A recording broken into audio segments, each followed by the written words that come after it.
my wife just came back and I've got a feeling she hasn't got, oh, you're live. There we go. But you do what you've got to do, Phil. 2 seconds. Absolutely. This is an interesting way to kick off a show. Not for the first time. I've been premature. I hit the go live and I guess Mr. Phil Learney wasn't ready. So my bad. Hey.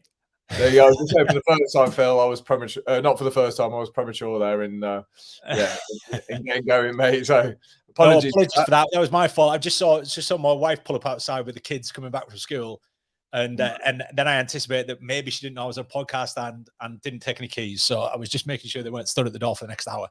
No stress, and I'm sure we'll come around to talking about this. But me being a single man who lives on his own with no kids, nothing, I don't think about any of this shit, Phil. I just assume that everything goes to track, everything's in the diary in there. But anyway, Phil, I'm excited. Thank you for coming on. I've been a fan of yours for 15 years now. I know you've been in the game for a long time, and you're one of the goats, mate. You've certainly helped me in my career. I've had a good career as a personal trainer, and I put some of the credit over to you from the education, the standards that you've set as well. I don't know many trainers and many educators that work as hard as you do with everything that you've done. So I guess the first thing I want to do is thank you for that. Massively appreciate that. Thank you for listening. I mean, it's, it all comes back to you guys, because if nobody listened in the onset, none of that would have happened, and I'd have probably stayed silent and just got on with my own coaching. So thank you for listening. No, I mean, when I first, I think I can't remember what location. I think it was somewhere in London when I first come to one of your seminars. I mean, you were still personal training as well at the time, and in Ultimate Performance, and I believe it was Mayfair. I think you were working from. So I mean, this was a long time ago, and as a young, I was only a young trainer. Then you're not always the easiest educator to listen to, because you're so direct and so honest. You speak the truth, but I think that set me in good stead, because there's a lot of junk out there. There's a lot of trainers out there, and to stand out in a crowd or to deliver a good service, I think finding someone who can teach you how to become a good trainer from a young age is really, really important. And I know for myself and for a few of my colleagues, you were that person who set that example, especially for me around work rate. I think that's unrivaled. And this right here. Unbelievable, but I carried this with me everywhere, Phil. This it's in good nick considering its age. Mate, I look after this. In fact, I did a meme with this years ago, and I had pictures of me with this everywhere I went. I used to bore the shit with my clients out of this, but it's fantastic, read. So so thank you. So now we're in the area of human performance specialist. Yeah. So it's kind of a migration of my career, really, which was a culmination of everything I've done really over the course of being a coach, being a trainer, dealing with elite athletes, dealing with CEOs, dealing with business people, dealing with very busy professionals, I think is the term used in our industry now. But, that was my bread and butter, was dealing with busy professionals, people who struggle to sleep, struggle to, I wouldn't say wake up in the morning, because most of them had no problems with that, but it was the sleeping at the latter end of the day. It was managing time. It was all those things. And what pushed us down that avenue was, again, that service stuff. This stuff that I used to talk to you guys about servicing the needs of the client. And for us back in the day, a lot of it was around nutrition. It was around, look, how can you manage an individual's nutritional intake without just writing a list of things that they've got to eat on a day-to-day basis? Because the challenges came outside of that. They didn't come outside of, oh, I struggle to eat this particular thing at this particular time. It was, I struggled to get a hold of that particular food. I didn't know how to prepare it. I didn't have the time to prepare it. And these were the things that were dismissed by many in our industry as people not willing to put enough time in, put enough effort in. They didn't want it enough was always a common term. People were like, well, they don't want it enough. And I'm like, these people come to you desperate for help, which clearly they want it, but then you're giving them a solution that doesn't work for them. It doesn't work for their day-to-day stuff. And, like you were saying before, is that, when people have got kids, people have got other responsibilities, people have got full-time jobs, and these youthful trainers were turning up whose lives revolved around prepping food, going to the gym and repeating and just doing that. So to them, it was, I'm quite happy to go and stick a couple of chicken breasts on my George Foreman, steam some veg and stick it into a packet. So a lot of it was the application of what we did. And that then transcended into you know, what are the other things that my clients at that particular time struggled with?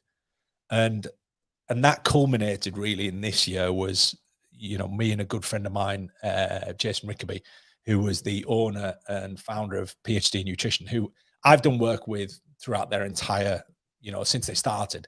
I was their strength and conditioning expert when they first launched. I did a lot of their education. I would speak for them at events, largely about nutritional practices and things like this. It was never really a sales pitch as to sell product. It was just, we're going to educate you on nutrition, and on the byproduct of that, this brand is associated with me. So it was always an association thing. So I worked with them throughout. Me and Jason always said we'd do something together, and opportunity never came about. And then eventually it did. So we said, well, what are we going to do? And we'd always assumed it was going to be in the sports nutrition space, because that was his bread and butter. That was what I knew as well. You know, I've been in human performance and sports performance for my entire life. And it just seemed the logical way to go. But the sports nutrition industry over that time had changed. It had evolved. It had become this thing that was very, very different, but very similar to how it started. So all these products that people brought out they'd basically been narrowed down into this kind of crux of, these are the things that work and these are the things that don't. Then once the things that worked were ascertained, so creatine, let's take creatine, it was then who could sell the most of this stuff at the cheapest price. And this is where it went. So we were like, well, do we want to dive into that market when essentially it's all been established? People know what they should be taking. Everybody wants a pre-workout. All pre-workouts are pretty much the same.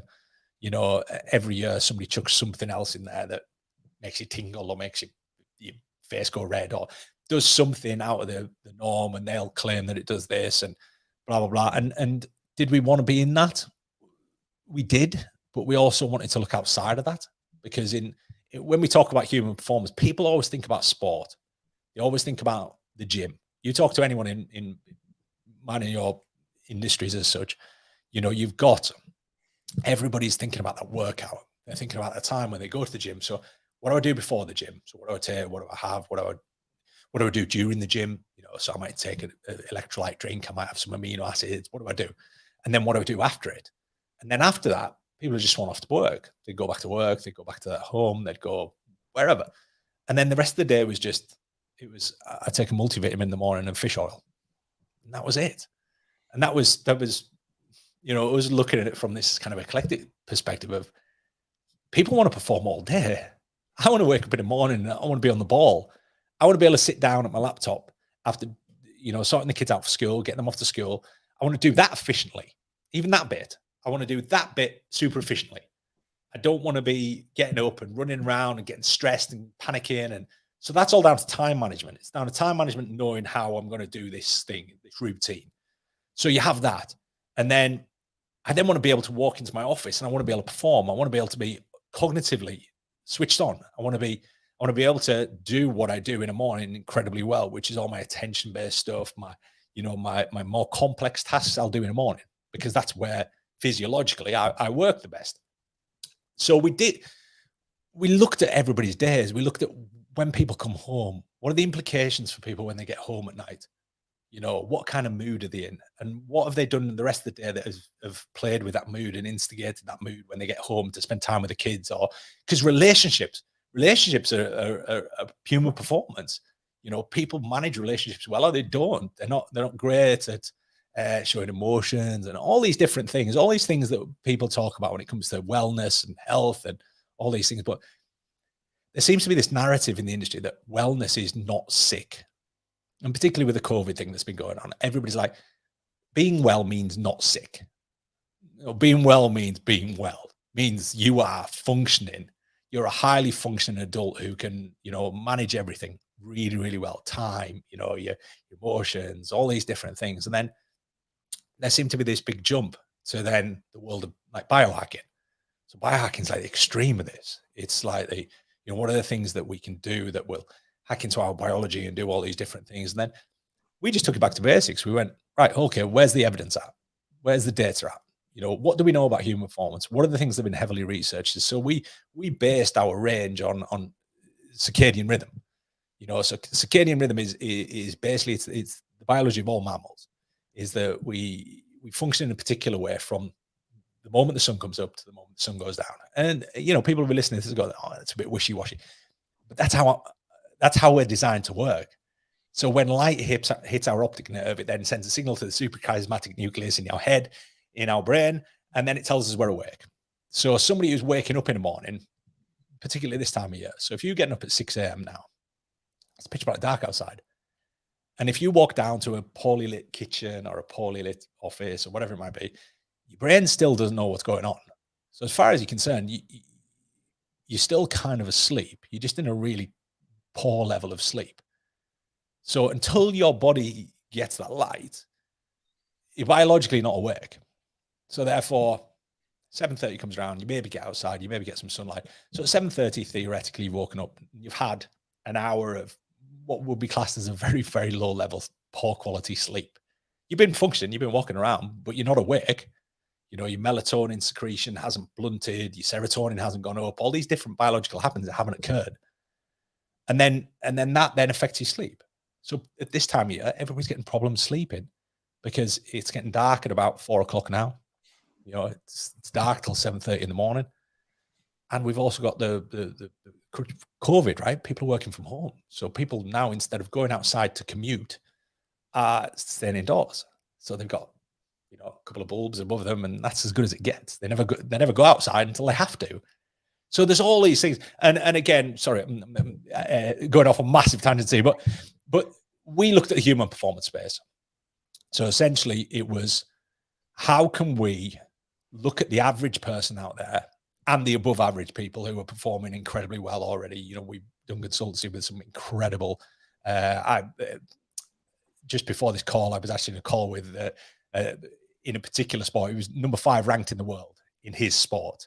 And we're talking about him, about how can he can enhance his performance throughout the day, and how can he improve his sleep so his recovery is better, so he can get better memory consolidation and his practice comes into play, and all these different things.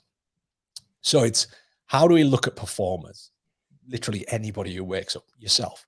You wake up every morning and you want to perform. You want to do things throughout the course of a day that have an output that you become better at, and you get a result from whatever it might be. It might be financial gain. It might be, adoration from somebody. It might be whatever, So we looked at that and we said, right, let's build our range around this. Let's build our range about what we know about circadian rhythm, which is, we have a sleep urge that follows a set pattern. It goes up in the afternoon. So we have this heightened sleep urge that comes about 1, 2 o'clock. People call it the afternoon slump. It's a normal biological thing. We've got caffeine. Again, I don't know what you're consuming there, but caffeine. People manage caffeine really badly, and I could talk the hind legs off a donkey about caffeine. But caffeine is just managed really poorly. We've got people who are consuming caffeine after like 2, 3 o'clock and can't sleep properly. Why can't they sleep properly? Because caffeine's still in their system. Caffeine's an adenosine receptor antagonist. It's designed to actually blunt sleep urge. That's what it does. That's how it works. It's not designed for. That's what it does. So when you consume caffeine, you stop adenosine, which is the thing that increases sleep urge, or one of the things that increases sleep urge, and you blunt it. You stop it reaching the receptor in your brain that would tell you to sleep. So if that's still in your system, you're not going to fall into a deep sleep. And the argument we always get back here is people go, yeah, but I sleep okay. Falling asleep and being at a high level and high quality of sleep is completely different. They're two different things. It's like being awake or biologically awake. Two different things. So we just looked at that space and we went, right, we got millions, tens of millions, hundreds of millions of people who want to perform better on a day-to-day basis. So, that gave me opportunity to go back to my roots of elite performance, which is, what I was trained in. I did a degree in sport and exercise science. I know how to deal with high performance individuals. And it was taking all of that and pulling all of that experience that I had from 25 years of coaching people, and all the different things and the different challenges that all these people had, and bringing it all under one roof, which is what we did with Human 24, which was, we've got to come with education. We can't just come with a product. It doesn't work that way. It's a bit like me telling you, Alex, to go away and, it's a bit like you telling someone to go and buy some protein and take some protein, you'll build big muscles. You won't. It's part of a process. You've got to go and lift weights, and you've got to go and lift weights in a particular way, and you build muscle or you build strength, or however you want to look at it. But you can't, it just complements something else, which hence, supplement is something that goes on top of something else to improve it, right? So we wanted to improve that. So we came out the traps with, we launched the brand earlier last year. And we did 3 months of education before we even launched the product. So we just talked about facilitating these things. We talked about resilience. We talked about, concentration. We talked about time management. We talked about everything to do with managing human performance. And then when we brought the product out, the idea was to continue that education and take people on this journey of human performance, right? So a couple of guys messaged me after they knew you were coming on and said, I've bought some of Phil's products. I'm looking forward to trying them. And they were general population guys, their general goal was fat loss and to improve the way that they feel and to get into better shape.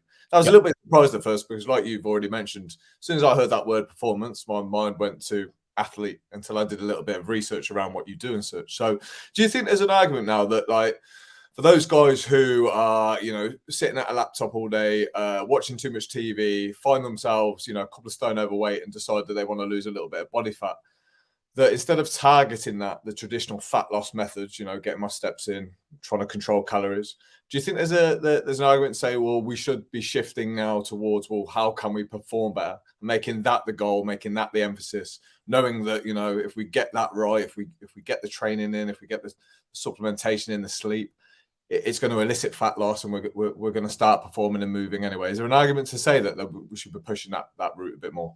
Well, we've got the simple things that people can do, circadian disruption, or what we call chrono disruption. I mean, anybody who's into science, just go and Google it. You'll get a million studies on chrono disruption, right? Chrono disruption has been linked to cancer massively. Shift workers. Shift workers are at a higher risk of a number of illnesses, diseases, because shift work shifts that rhythm, right? We know that the mammals don't do well when that rhythm shifted. We have what's classed as social jet lag. We have actual jet lag, which is people crossing time zones. Social jet lag is fundamentally what people do on a weekend. You sleep in, then you go to bed.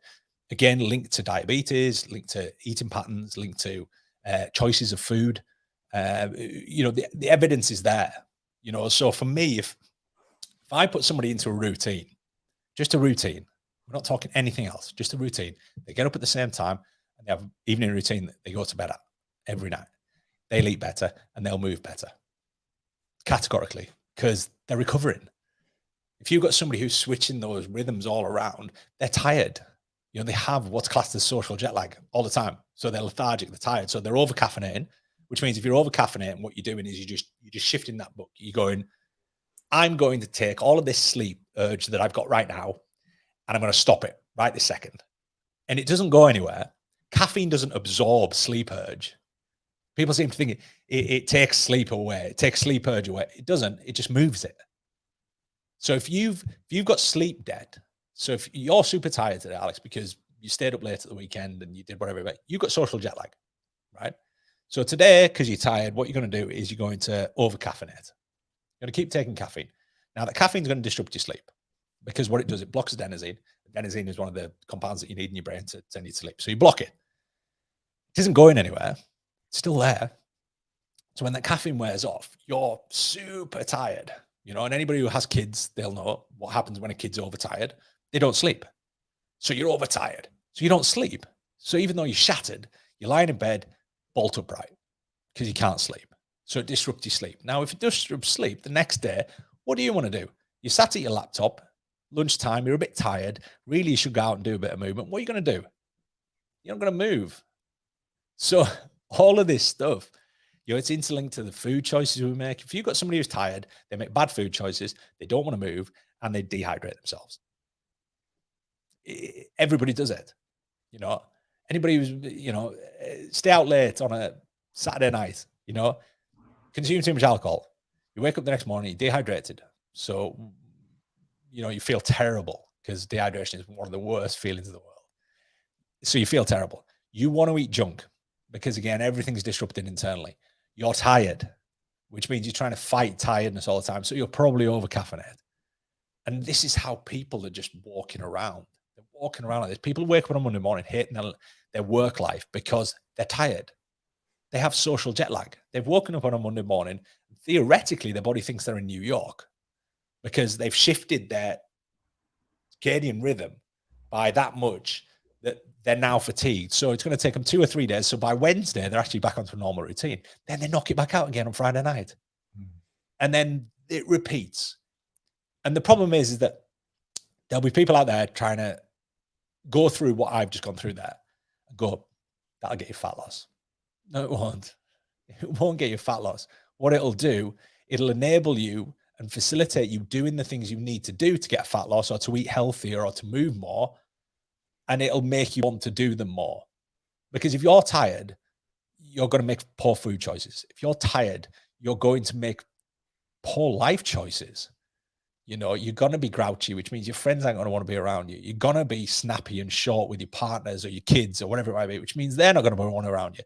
And then it's just this cascade of things that happen.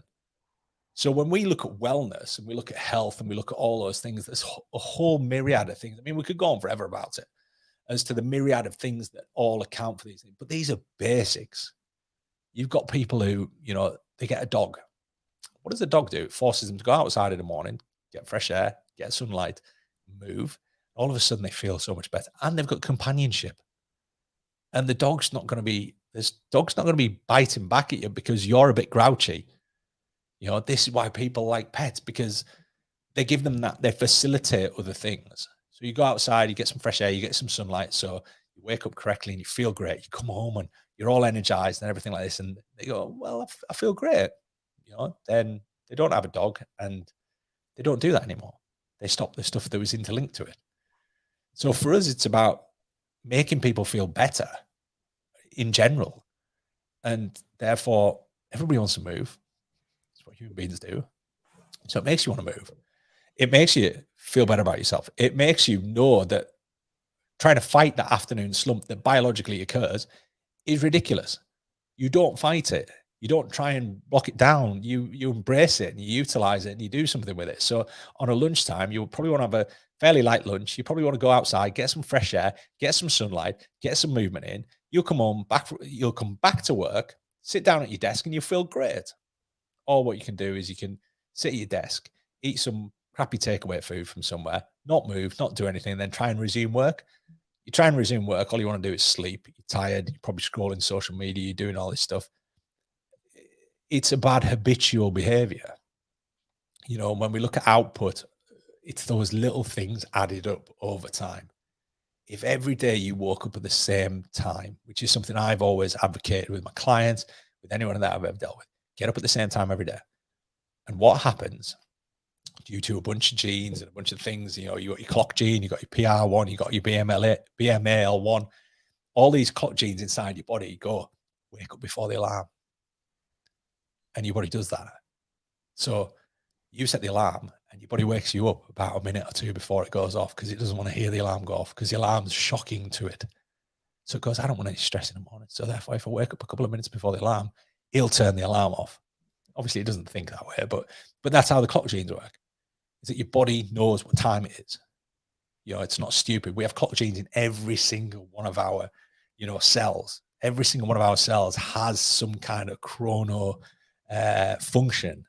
You know, it knows time, it knows when to do things, it knows when it's all based around habitual behaviors. So people who are habitual behaviors do things better. All of my clients, I'm trying to, it's not about giving them the most perfect nutritional plan. It's not about giving them the most perfect training plan. It's about getting them to do it. The easiest way to get someone to do something is to create a habit. How do I create a habit? Repetition. How do I, what are the other things I need to create a habit? I need a contextual cue. So I need to create a contextual cue that aligns them to that habit. How do you get someone to clean their teeth? They do it when they wake up. If you don't do it when you wake up, you forget to do it. So waking up is a contextual cue. People are great at morning routines because there's all these contextual cues. Waking up. So as soon as I wake up, I do this. Easy. Problem is middle of the afternoon. People are like, it's middle of the afternoon. Not too sure what time it is. Don't know what to do. So I won't do anything. People have evening routines and morning routines. What about afternoon routines? What about middle of the day routines? Really, we should have a routine throughout the entire day. And I'm not saying everybody should live by this regimented structure. But if you've got structure, you'll progress in business. You'll progress in life. You'll progress with, you know, financial reward, all of these things. And they require patterns of behaviors and habits. You get somebody who's overweight, unhealthy, you know, doesn't enjoy work, all these things. Take a look at their behaviors. Every single one of their behaviors will align with a different output to the one they want. You know, all good habits are just behaviors that align with the outcome that you want.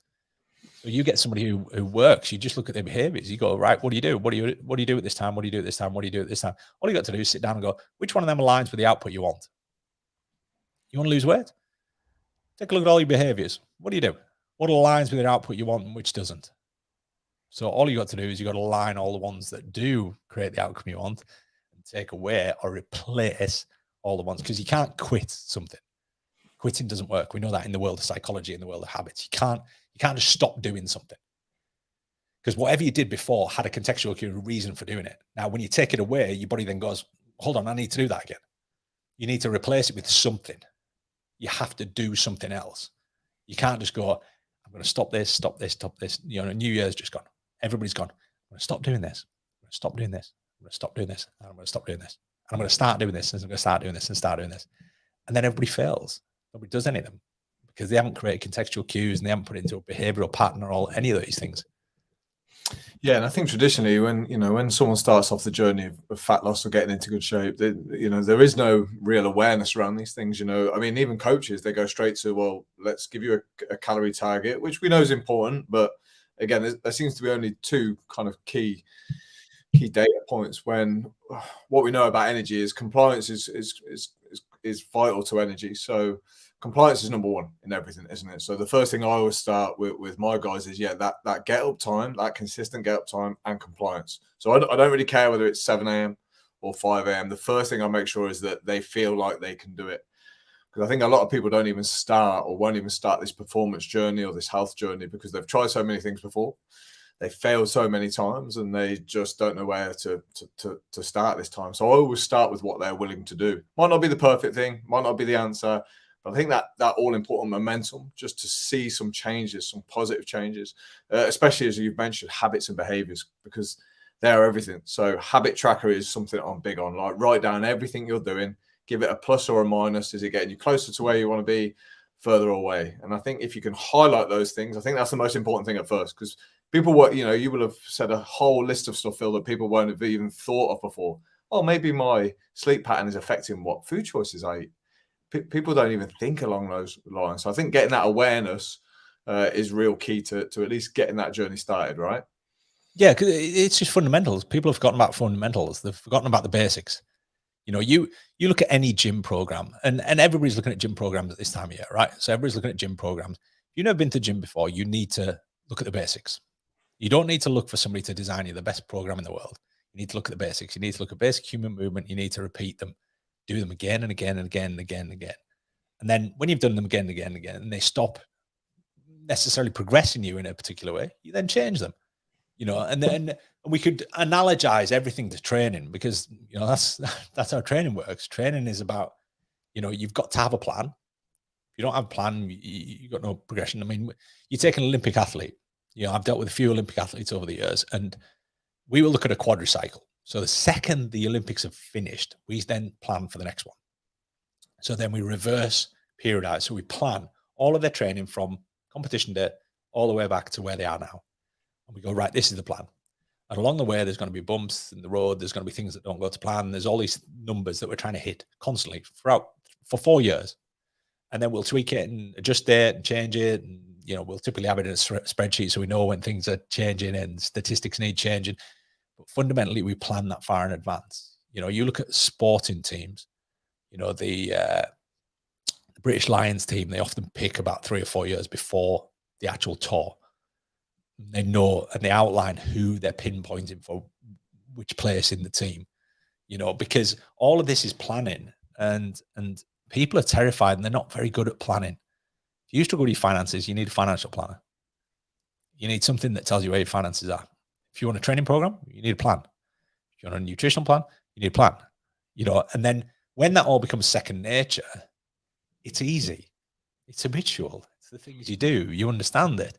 It's taken me, I've been looking at my nutrition since I was 14, and there's still stuff that I can't just do off the cuff. I can't off the cuff just eat. I have to now and again stop, tally it all up, calculate it all, because I might be over or underestimating at times. I'm pretty good at it, but I haven't mastered it. And I don't think I'll ever master it because I don't want to master it because it doesn't serve me any purpose when I can just keep going back and reviewing it. So at times now I'm writing down everything I eat so I know what I've consumed. So I can keep a hold on it and keep an eye on it and see where it is. And I can then review it. The sports person I was dealing with earlier today, we said about data points. I said, we need to take a video of what you've been doing. We need to analyze it for mistakes. And when we calculate how many mistakes and things you made, we can then start to come up with a plan to minimize those mistakes. It's like anything, work's the same. You get a good CEO of a business. What do? They look at the things that are going wrong. They find ways to fix them. And this is, we're on the Better Man podcast, being a better man and being, better at what you do or whatever it might be is the same rough equation for everything, but you've got to have a plan to do it. Yeah, and maybe a reason as well. So when we talk athletes and sportsmen, sports people, they've got a clear goal, clear ambition, and there's something to reverse engineer, isn't there? There's a date, there's a target. I think a lot of the guys who I certainly come into contact with, they've just lost that sense of like, well, why should I bother? I'm never going to be an athlete, never going to be great at anything. I'm never going to look great. I just want to feel a bit better. I just want to look a bit better. But there's never seems to be enough urgency. There's never enough necessity to change. So I think having the plans is critical, it's needed. But I think before that, the first thing I try and work on is like, well, why are we doing this? What's gonna be worth the time and the effort for you to sit and create a simple plan? And I think that's really important. I think this is where a lot of guys get lost. I don't know what your experience is, Phil, with general pop here, just because as you mentioned at the very start of this podcast, it's like, yeah, if you're not sick now, that's good enough. And as soon as you said that, I thought, shit, yeah, light bulb. I haven't heard that for a while. It's almost like, the new normal is to, if you're not sick, then we'll take that. And I think people have forgotten how to feel good. I think people have forgotten what feeling good feels like. And I might be guilty of this. I probably can't remember the last time I didn't feel tired because, I work hard and that's just now normal. And it's okay to get up at 4:30 a.m. every day and work and work and work. So how do you get, how much work and time do you spend with people on this? Why you're doing this, dates, goals, like how much time do you dedicate to that? Well, when I was a coach, it was, obviously now I don't coach people. I do a bit of business coaching now and again, which again is kind of a similar sort of process, but it's, everybody does something for a reason. And that reason's got to be pretty solid. If I want to lose some weight, you say, well, why do you want to lose some weight? Don't know, because I think I should. Then we get the next person comes along, I want to lose some weight. I said, why do you want to lose some weight? Oh, well, I had an incident with my heart last year.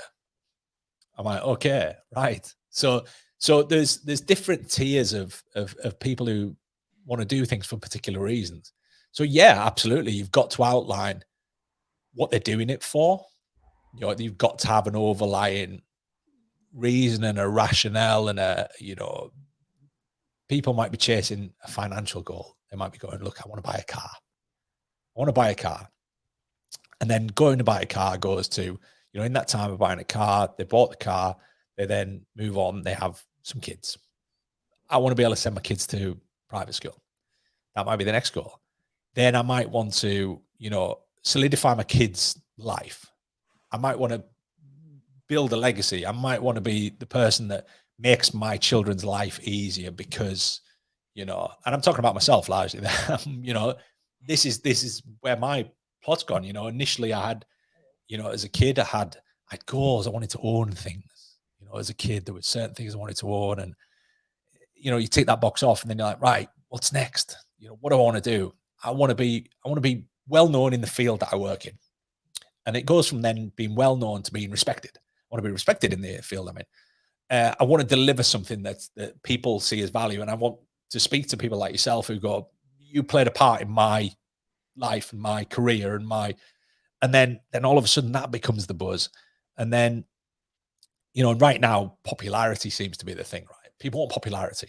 They want to have a whole bunch of people they regard as friends or followers or likes or whatever it might be. Popularity seems to be the thing. And then I think you outgrow that.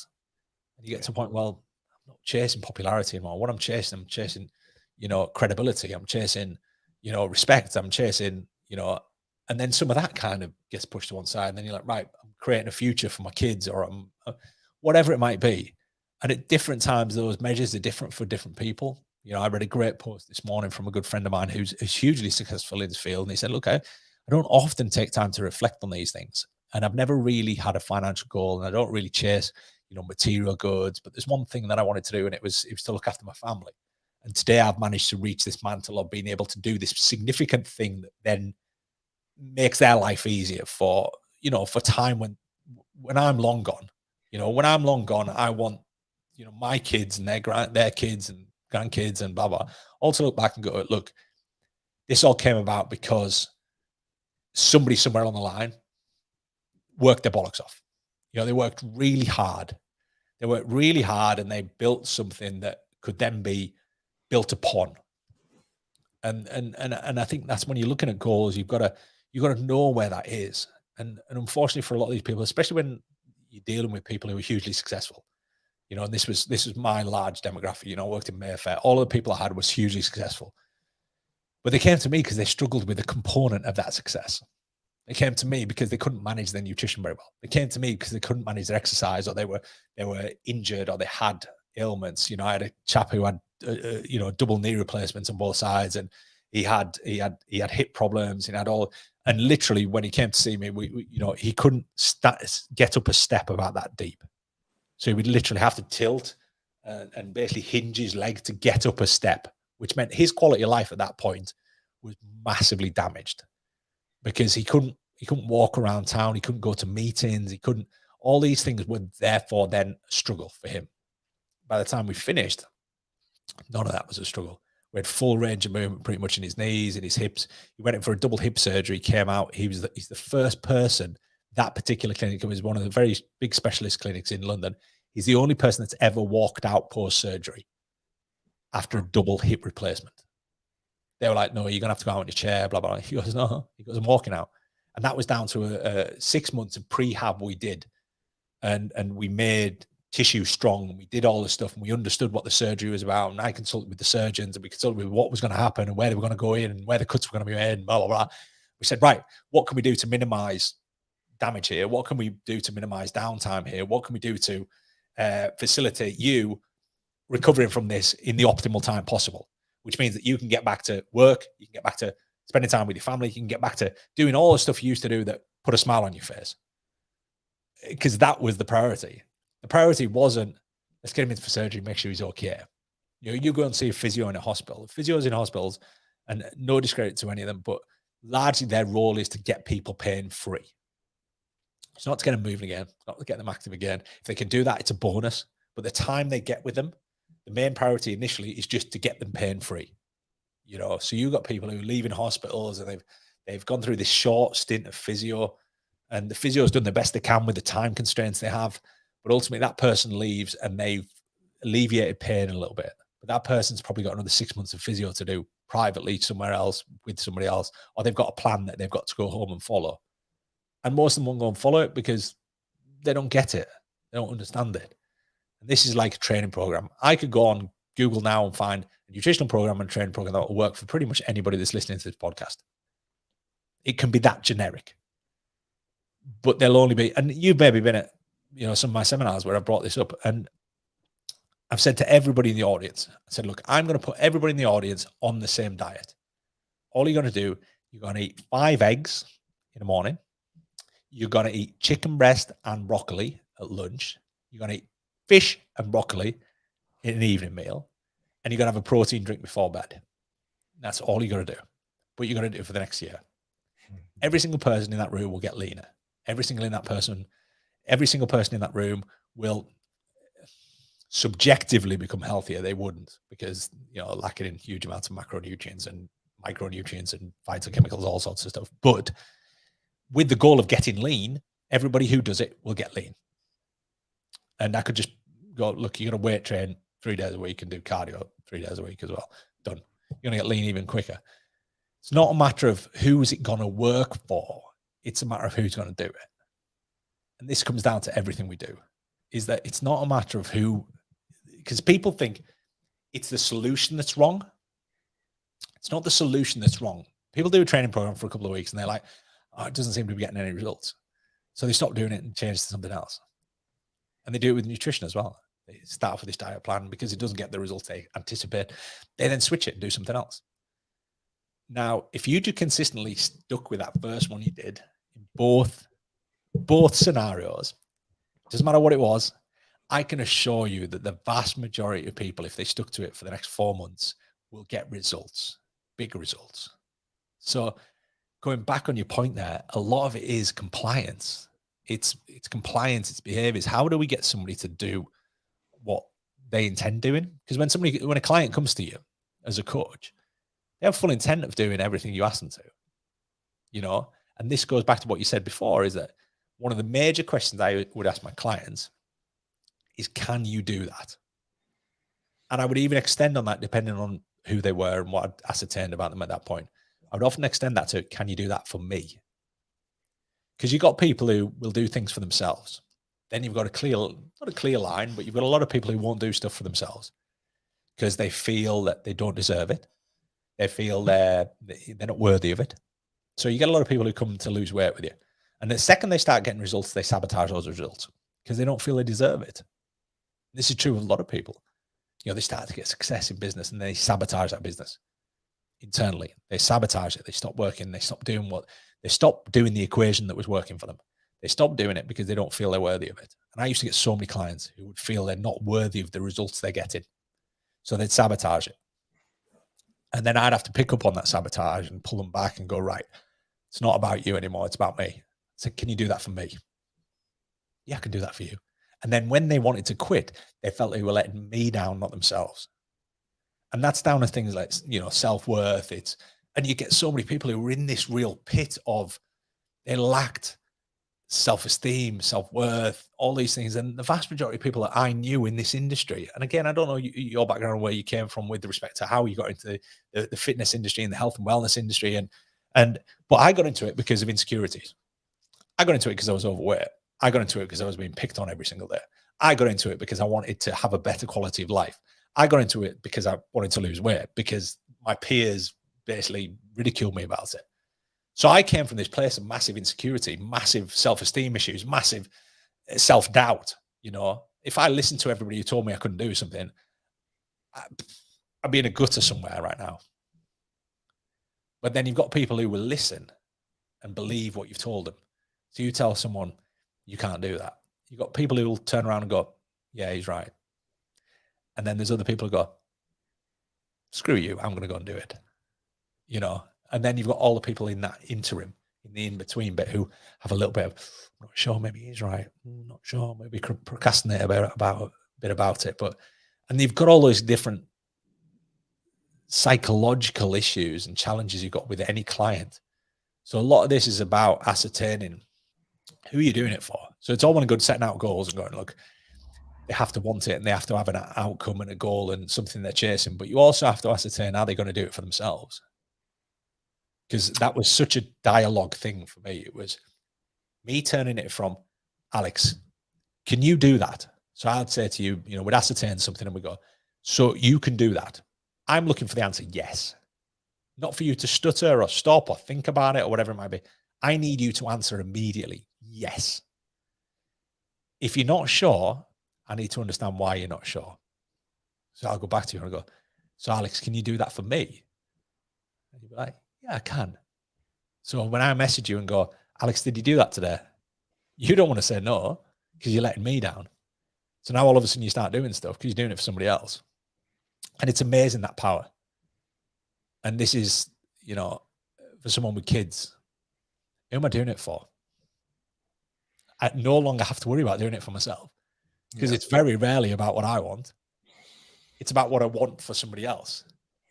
I don't care about, you know, I'm not chasing something. I'm not chasing an object. I'm not chasing, you know, I want my kids and I want my family to have a better life.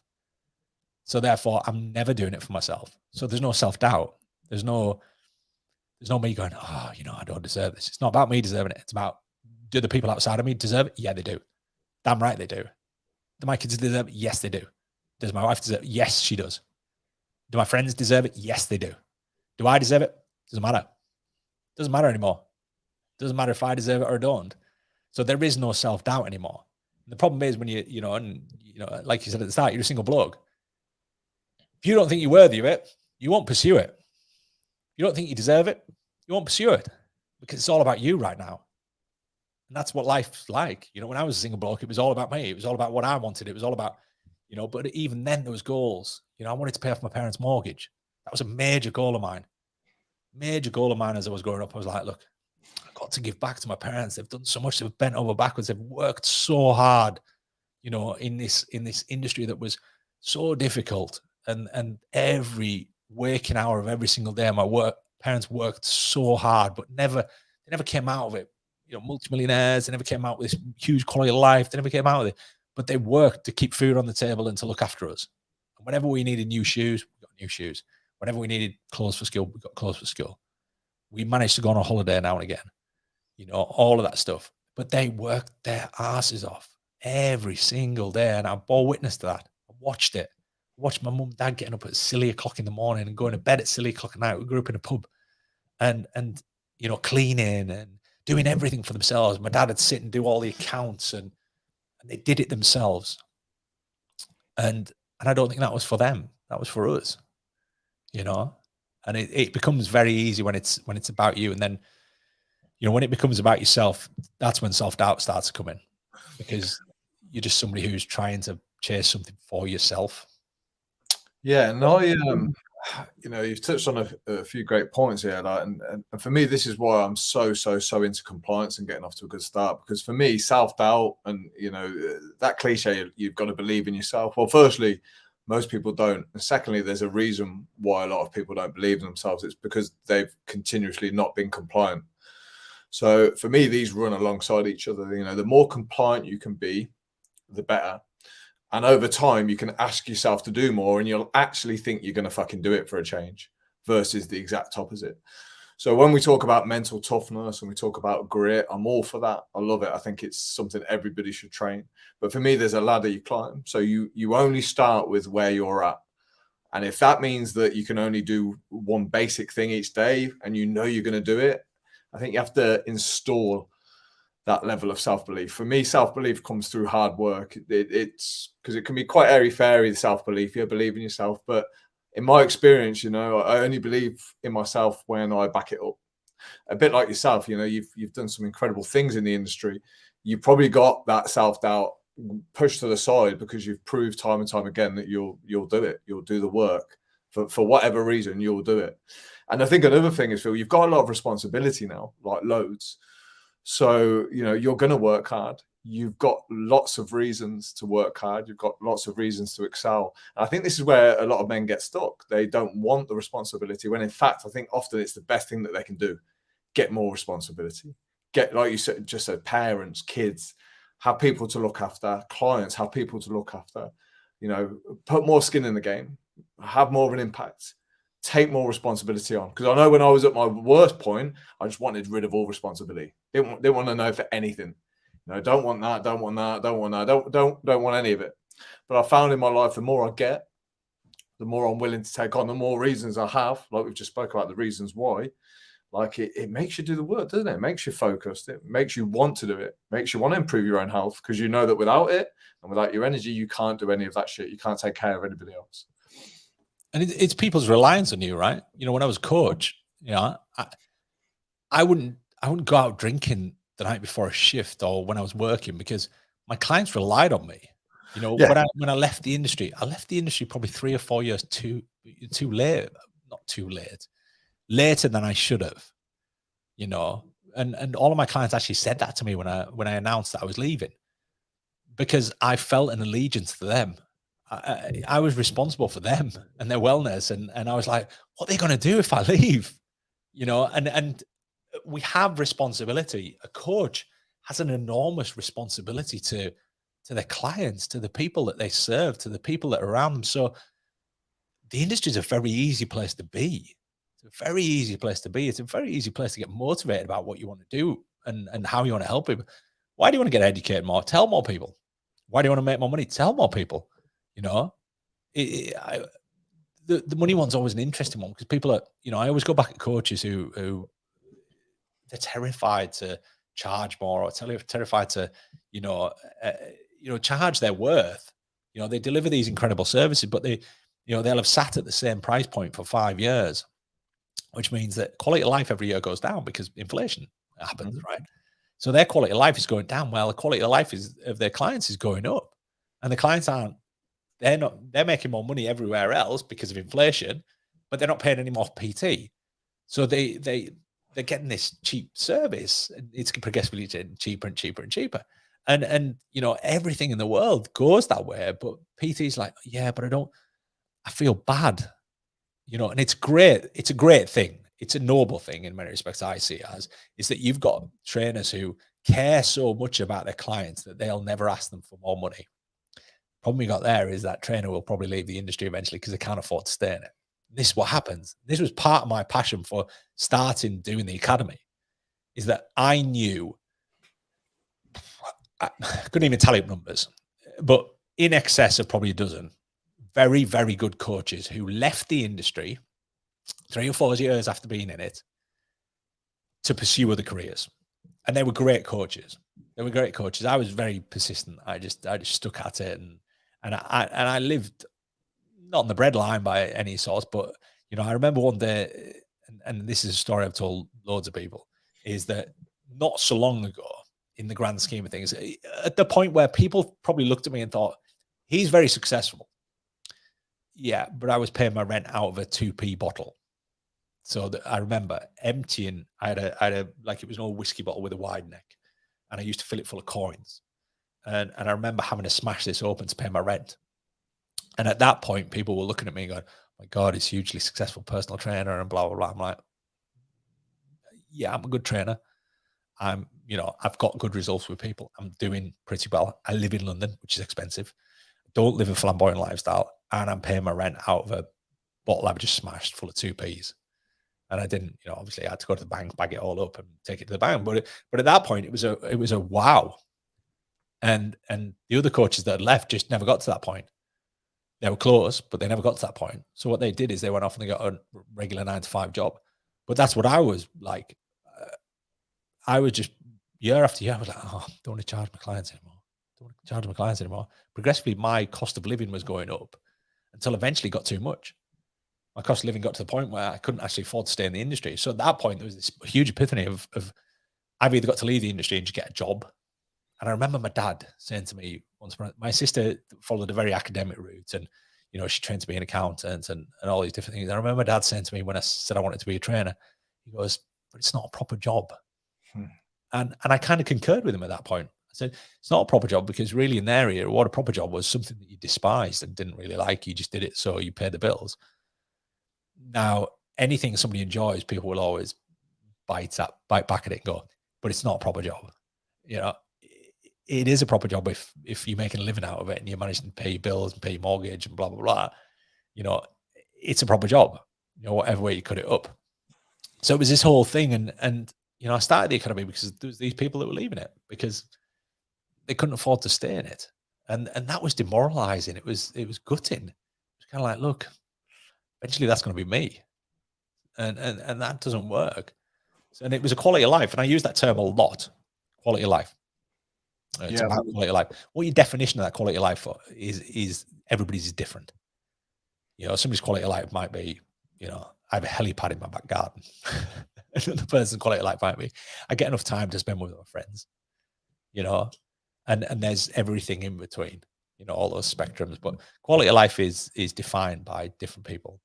Yeah, well, I think that's the main reason I came to your first seminar, because I was days away from giving up after. It's a tough job to start in. There was lots of trainers at the gym that I was at. I wasn't particularly very good. Wasn't particularly very confident. My biggest USP was that I cared, but I wasn't skilled in any way. And I had to get a cleaning job in the gym itself to carry on. And similar to yourself, I was reaching under the bed to get my last few notes to pay the rent. But I'm kind of glad I've been down that road. It's certainly makes me more grateful. I'm sure it's the same for yourself or what you've got. But it's one of those classic cliches, isn't it, Phil? It's like you can quit sometimes, but you don't realize how far you are from getting that next client or building that next project. And I think, you know, you're someone that I look at who you've clearly dedicated your life to this game. Like, it's so important to you. I can't imagine you doing anything other than what you do, you know, coaching people, educating people, working with performance. And I feel the same. I feel like, well, if I don't do this, fuck knows what I'm going to do. Like, this is all I've got. This is all I know. So I think when you've got that little bit of inner faith, you just have something in you that says, I'll work it out. I'll work it out. And I think that's the power of having a purpose. I feel quite lucky, actually, to have that, because, again, going back to purpose, and I'll keep bringing this up because, like I say, the guys that I work with, often this comes up with Alex. I just don't have that, or I don't feel like I have it, or I haven't discovered it yet. And I think that's what a lot of people are still searching for.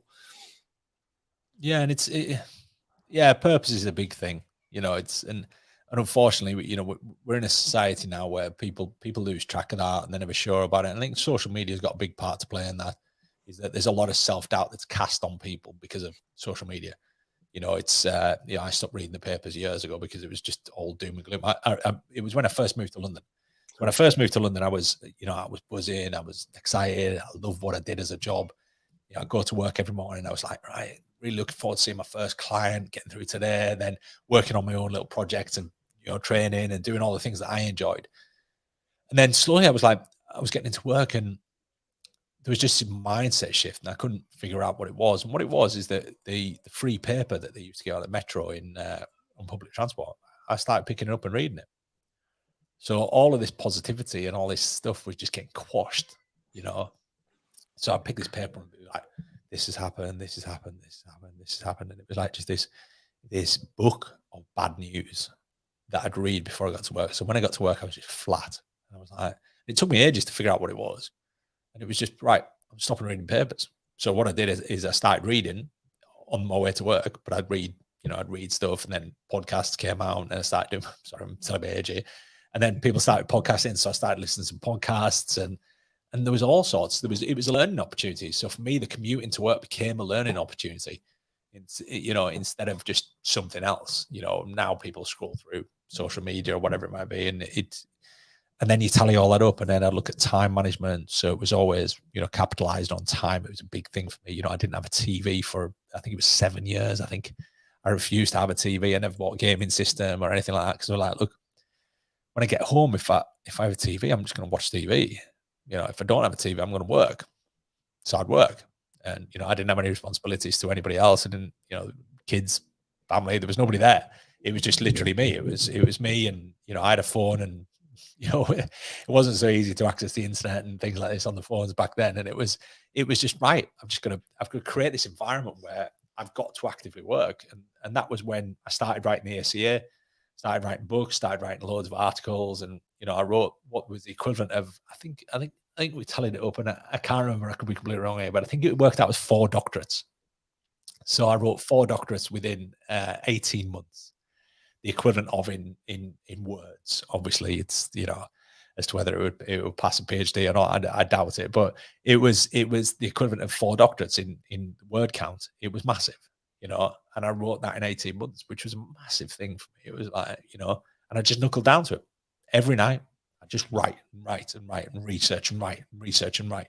And every single word in the essay was written by me. Yeah, which is phenomenal. I had my whole team of trainers on the ACA. It was phenomenal. But a little bit like you said, with you know, you're writing down your food at the minute. Something I do every day is just write down my screen time, because, again, I just want to be aware of what I'm doing, where I'm spending my time. Because, again, I think it's very easy to fall victim to saying I haven't got much time or I'm tired. But when you open your eyes and you have a look at how you're spending your time, which is so precious that we know, yeah, I like to keep tabs on that. And yeah, I do the same as you. You know, I haven't read a paper for years. I haven't watched the news for years. It was a good mentor, Jeff Thompson, who pointed this out to me. You know, he put me on the spot and asked me, you know, what you're reading, what you're watching. He calls it palate. You know, not in traditional sense, but anything that you listen to, anything that you watch, anything that you read, any conversations that you engage in, like, you have to pay attention, because even if you don't realize it, they will have an impact on how you think, how you feel. So I think that's, you know, we're talking about performance. It's another good thing to assess, right? This is the thing with performance, isn't it? It's 100 things. And yeah, whether that can result to overwhelm, again, you'll be the expert on this. Where should somebody start, Phil? If they're, like, you know, completely out of sync, bad habits all over the place, and they're like, I just don't know where to start. Where would you suggest that point is? Just think of the simple things, like I said right at the very start, get up at the same time every day. Yeah. It's a habit, it's a routine. Quite a lot of people point back to the military thing of making your bed. You make your bed in the morning because the first thing you do is accomplish something. Yeah. You do something that you're proud of, that you've accomplished. And whereas a lot of people look at that and go, oh my God, it's a chore. No. It's to get somebody into a routine of, oh, I've achieved something. First thing I did today was achieve something. First thing I did was start a task and finish it. And this is where, you write a list of things that need to be done.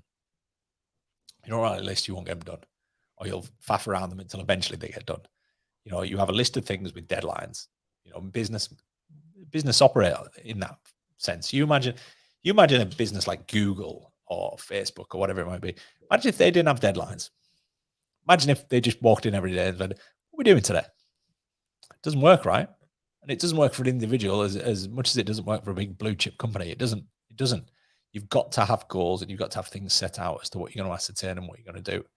And you saying about analyzing screen time, it amused me there. I must tell you this.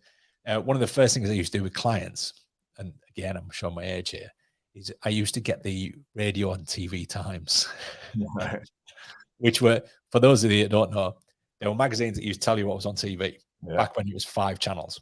I remember. You'd have the radio channels in there as well.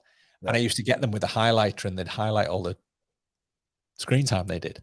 Yeah. So they'd highlight all the programs they watched. So when they told me they didn't have time to do something, I'd get them to highlight. So they'd be like EastEnders, Coronation Street, Emmerdale, blah, blah, blah, which was on like every day of the week or whatever it was. And, and I'd get them to do that. So that was the Neolithic way of screen time.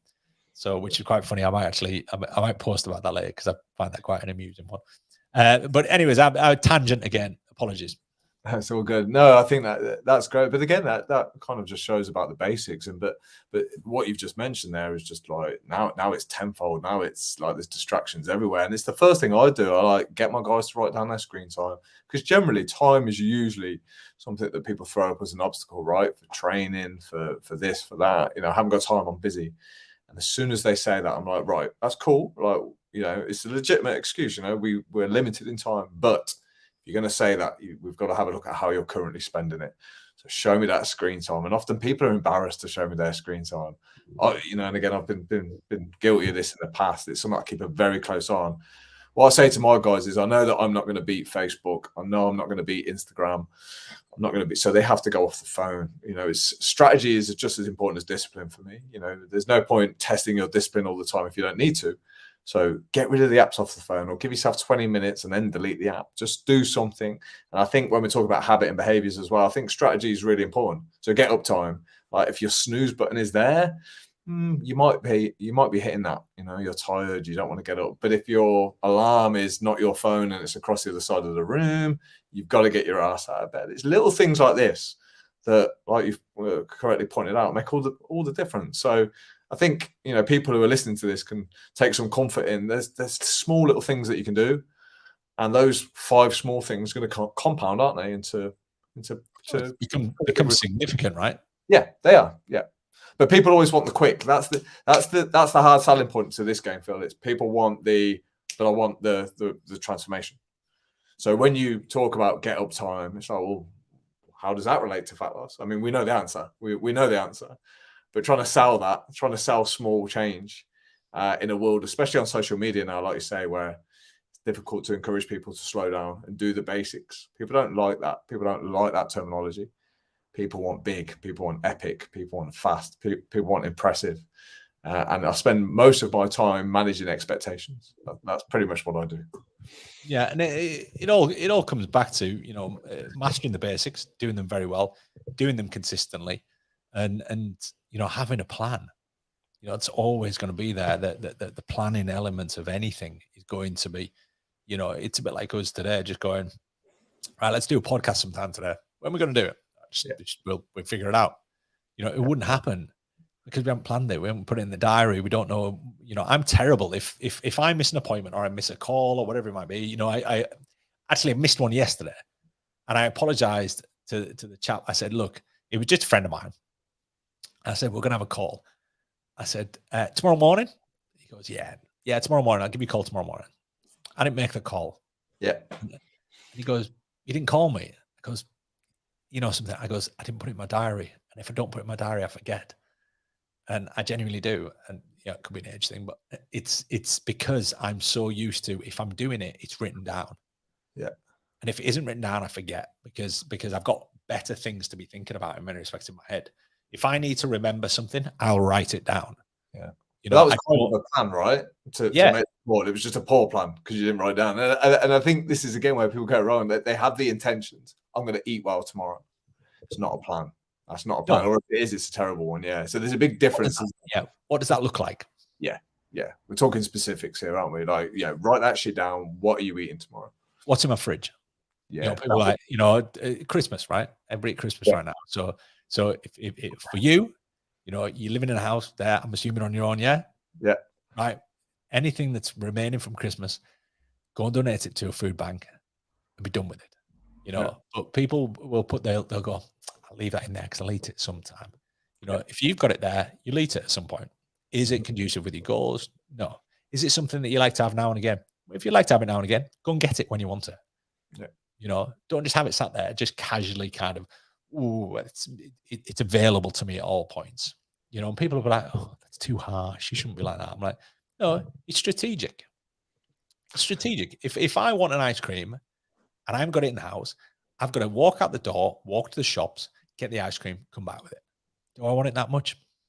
If I do, it's worth the journey. If I don't, I'm not going to make the journey. You know, so then it becomes the cost versus effect, right? You know, it's like giving people things for free. People disrespect things they get for free. If it's cheap, they disrespect it. If it's free, they disrespect it even more. You know, if you win something, even lottery winners, right? They win money that they haven't earned.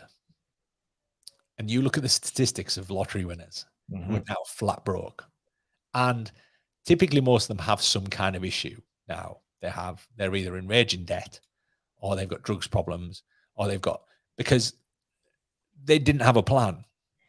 They just one day were gifted all of this stuff they didn't know how to manage. You know, it's like anything. You can't, it's like me putting a 300 kilo barbell on your back and going squat that. You don't know how to manage it. So therefore it's going to break you. You know, and this is, everybody's like, you know, I live in hope and this, that, and the other. So the best money you will ever have is the stuff you've earned yourself because you'll respect it. You'll understand it. The best car you'll ever have will be the one you bought yourself because you'll respect it. You know, this is the thing with, like, you know, lease cars. You know, people lease cars, lease fancy cars that they can't afford. But then you disrespect it because it's not yours. And it won't ever feel like yours. It won't ever, you know, it's like having a mortgage on a house. The house isn't yours. It doesn't belong to you. You know, and this is the way I'll always feel about houses. You know, I don't know whether I'll ever own a house outright, but I'll always feel this about houses. It's not mine. I don't own it. You know, on paper, yeah, but it's as much the bank's as it is mine. You know, so it's all of these things, and it's, you know, and we can go back on like the material goods sort of things, blah blah blah, and you know, there's a whole myriad of things, but you've got to take ownership of stuff, and you've got to know where you're going with it, and you've also got to have rationale, like you said, you've got to have a reason for chasing it.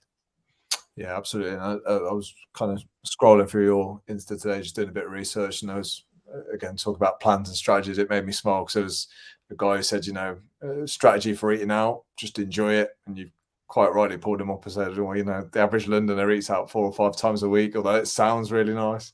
It's probably not constructive to where you want to get to and so on. So, Phil, before we finish, I'd love to just know a little bit more about your routine. So, like, what does your get up routine, afternoon routine, evening routine look like, and how do you ensure that you perform your best throughout the day? Right, I get up. First thing we do is get the kids ready. I tend to not necessarily. Well, is it intentionally or not? Don't know. I tend to fast because it works with my routine better. So I won't typically eat until at least 10 a.m. Not through. I don't forcefully do it. It just. I don't. If I'm hungry, I'll eat. Yeah. The vast majority of the time, I'm not terribly hungry in the morning, so I won't eat till about 10. So the first thing me and my wife do is we get the kids ready for school. So that entails the 2 older kids get on and do their thing. The little one, you know, she'll come down, she'll get in a chair, she'll have a breakfast next to me. While she's having a breakfast, I'll do my social media stuff for that morning. I won't check emails. Don't check emails, and I don't check messages on social media, because if I check messages and I check social media, I've got an external party there influencing my mood. I don't like that. So if I pick up an email and somebody's been arsy or snotty about something, all of a sudden my mood is affected. I don't want an external party affecting my day until I'm ready to manage that and deal with that. So that again will normally be after about 10 a.m. So whilst the little one's eating a breakfast, and just before I get her ready for school and blah, blah, blah, I'll sit, I've got my light. You're on mute. Phil, you're on mute. I don't know how you did that. Let me, there you go. There you go. What happened there? So I must have That's caught. right. Yeah, I just saw some light flashing. Oh, yeah. sure. So my light follows me. Yeah.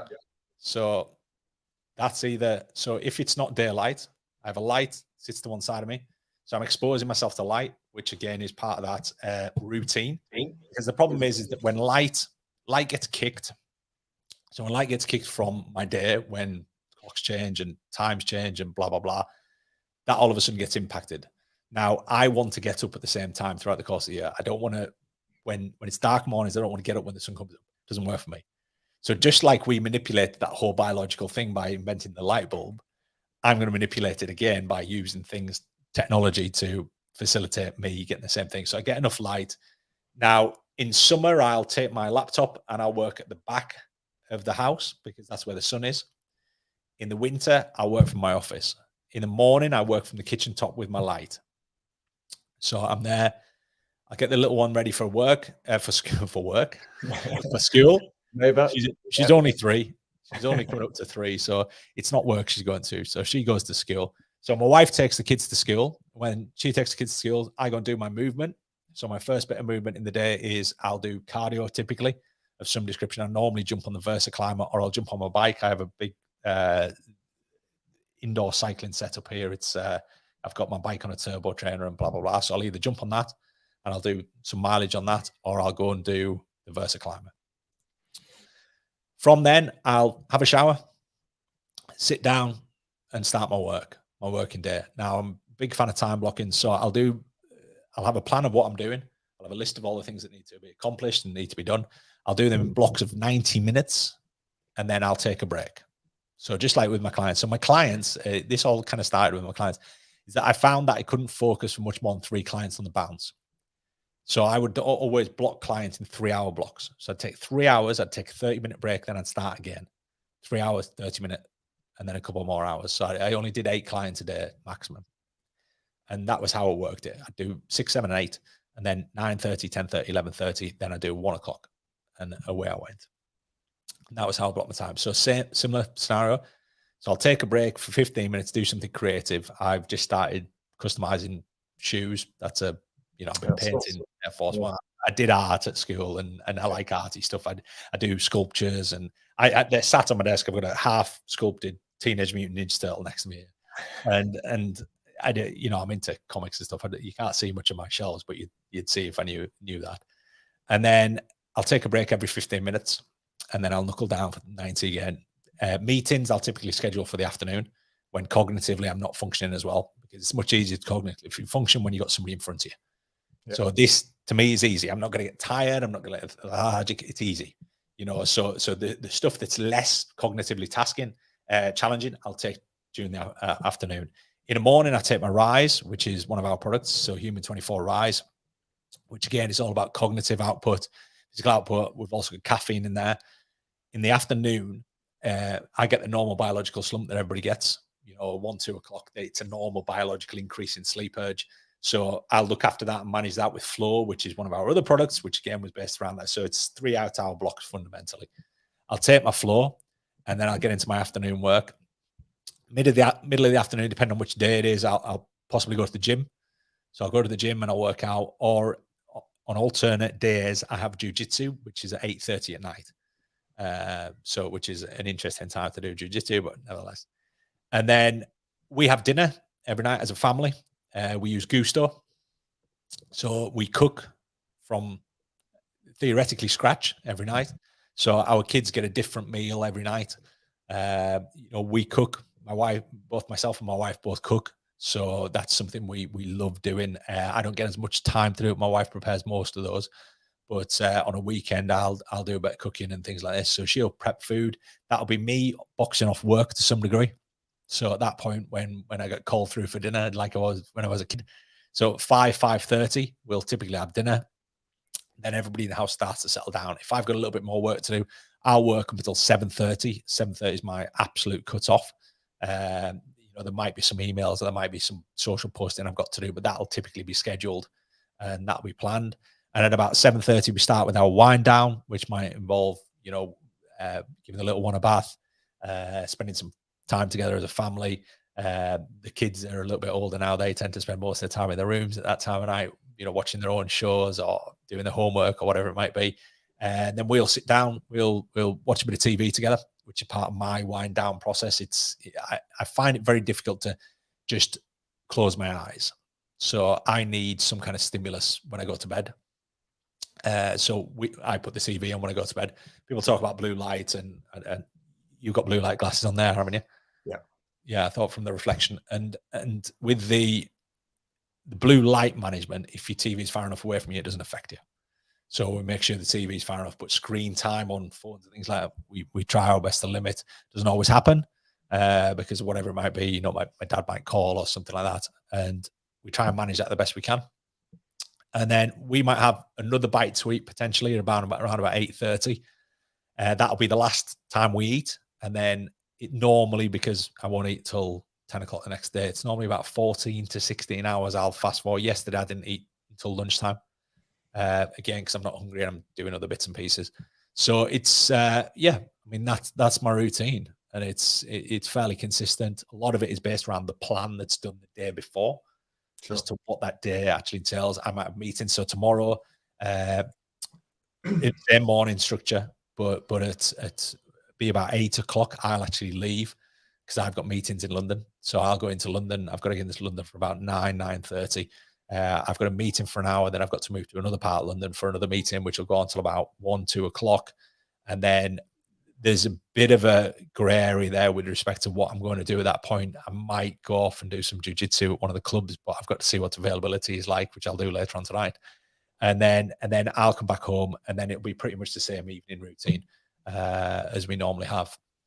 On those days, there might be a little bit more time for me to do emails, which might be I'll eat my dinner rather than sitting at the table and, we have a 20-minute, half an hour chat or whatever. I'll actually sneak off and I'll box off my emails. So we're ready to go at about 7:30, 8 o'clock at night. So yeah, it's fairly consistent. There's nothing, we get up at the same time every day, so our alarms are set same time every day. Most mornings we don't need them. Depends on if the little one gets up, but we wake up just before the alarm. We do our thing. My wife gets up at the same time as me. We're pretty damn consistent with that. I don't get up at the time I used to. I used to get up at 5 consistently. And that wasn't because I wanted to join some niche club. That was because I got up at 5 for close to 2.5 decades. Because that was the time I had to get up to go to work. And I'd always have a client at 6. So I'd always consistently, there was one point there I was getting up at 4:45 to get into work at enough time, which was down to London traffic and blah, blah, blah. But yeah, I get up a little bit later than I used to, but I work in a more regimented fashion than I ever did. When I was a single bloke, I used to work till midnight. Mm-hmm. I didn't really regard sleep as that important, but that would catch up on me, and I'd have challenges. So weekends I'd sleep in and do all manner of things early in my career. And then I figured all that out. I was like, look, this isn't right. Why do I feel tired when I had a massive sleep in on Saturday and I feel shattered on Monday? And for me, if I don't manage or regulate that sleep, I actually spend most of my day yawning because my body doesn't actually know what's going on, and it's remarkable how that impacts me. And then I go, maybe I had too much sleep. Maybe I didn't have enough sleep. Maybe I'm just in sleep debt. And the vast majority of the time I was actually just in sleep debt, which was a matter of, I need to re-regulate. I need to get things back on pattern. I need to catch up on my sleep, which would be afternoon naps and things like this. And then I'm good. You know, so I'm big on that consistency, which are all things through trial and error. You know, Alex, it's been a life of trial and error for me. Is that there's been things that I've got grossly wrong, Yeah. you know, badly. Training management. You know, I used to overtrain massively and under recover massively. You know, because I disregarded sleep. I was like, oh, you know, but I bought into the whole thing that social media told us. You know, just work, grind, you know, do all this, you know, you've got to be doing this, and you know, you've got to get up at this time o'clock, and you've got to get up at this, and it was madness. Yeah. But my life. Sorry, Phil. When did you enter the world of BJJ? That's interesting. Sport. Oh, I started BJJ probably about 10 years ago. Oh wow, shit! What about you? Now this is the interesting one. That's it. White. Oh, you still white after 10 years? Well, no, the way that my journey went, where I initially started, so third space was when I started BJJ. Okay. So I started BJJ at third space, but what it wasn't a formal club. It was a bunch of guys who were very good. I don't want to name drop here, but there was 4 people that used to roll there with us, and 3 of them guaranteed you'd know who they were. So we all used to roll, but they were all higher belts, way higher belts than I was. They were all, you know, I think at the time there's a couple of them were actually black belts, and then there was purples, and I think there was a couple of blues used to drop in now and again, but I would get smashed. Yeah. But I was powerlifting at the time, and I was strong, and I was big. So I used to make it quite awkward for them. I used to make it difficult. They'd get me eventually, but I used to make it quite difficult. I was quite fit. So I'd be getting out of situations I shouldn't be able to get out of because I was strong, and I'd do unpredictable things, and I really enjoyed it, and it was great because it was a tussle for me, and I used to like, you know, that challenge of one-on-one sort of fighting as such, and so I started with that, did that for probably 2 years, and then sort of lost touch with formal clubs. So I never got graded in that time. You know, I'd learned stuff from them and what have you. And then I went to a traditional Japanese jiu-jitsu, which is a completely different grading system. Mm-hmm. Did that for about 2.5 years. Never got graded because the way the grading worked in that is that you had to enroll on the grading system. So you know, if you were chasing belts, which I wasn't, I just wanted to go I wanted to roll. I wanted to, you know, I didn't enjoy that as much as BJJ because there was a lot more stand-up, lots of throwing, lots of this, that, the other. But I never enrolled on their belt program because I didn't see me doing it. The reason I went to the traditional sort of Japanese jiu-jitsu was because there was nothing else around for me. Then when we moved, there's a BJJ club.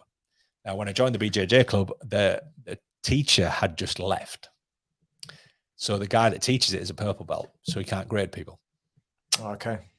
So I've been doing that for 18 months, something like that. You must smash white belts, though. Like, you must smash these. Yeah, the funny thing is, there's actually another couple of lads there who've been in a very similar situation where they're still white belts, but we heard this week that potentially we've got who's a very well-known Brazilian fighter who's actually potentially going to be coming down and teaching us, which would be amazing, you know. And I don't compete, you know. I'd like to compete in the future, maybe do a couple of competitions here and there, but I don't compete. I've always just done it for fitness and because I thoroughly enjoy the sport, and you know, the challenge of it. I like the technical aspects of it. I like learning new moves. I like, you know, and I thoroughly enjoy it. But it's just been a bizarre one, really. And this is where I'm thinking about. I'm actually going to go down Roger's Academy tomorrow, I think, in the afternoon and do one of their sessions. So yeah, you had Roger on the podcast, right? Roger Gracie. Yeah. So I trained Roger for when he did MMA. Oh, nice. So he's a friend of mine. He's a really nice chap, absolute master of his craft. I mean, and one of the most humble guys you'll ever meet. It's nuts. But yeah, it's so BJJ. You know, hopefully at some point we'll get somebody who can grade, and hopefully I might get a couple of stripes on there, and I'm sure, or what have you. But no, it's fun. It's you know, I thoroughly enjoy it, and I'm sure there's a lot of people probably would quite happily turn me inside out, which are the you know, the blue and the purple belts are always, you know, I give them a little bit of a run, but there's always that ongoing thing in jiu-jitsu where, you know, every blue and purple belt will make out that they let you win, which is I don't know. But it's yeah, it's interesting. Yeah, I had a little roll with the blue belt a few months back. I haven't been the same since. It was not fun. It was not Hey, fun. I tell you what, some of these guys are unreal, you know, Yeah. and just the technical side of it. I mean, I'll roll against guys who are much smaller than me and also much bigger than me. Yeah. And you know, you get them who are just technically brilliant. I mean, just yeah, nuts. I mean, you know, and then you'll tussle and kind of get and again, because I'm reasonably strong, it's you know, you get away with certain things and you do sort of obscure things, and then all of a sudden you find yourself wrapped up like a pretzel somewhere, and you're like, oh, okay. Yeah, I know that feeling. But yeah, So, no, I thoroughly enjoy the sport. good. Phil, thank you for your time. I appreciate it. There's one thing I'd love you to do for me, and that's send me the link for that mic, because I've got serious microphone envy. So Of course.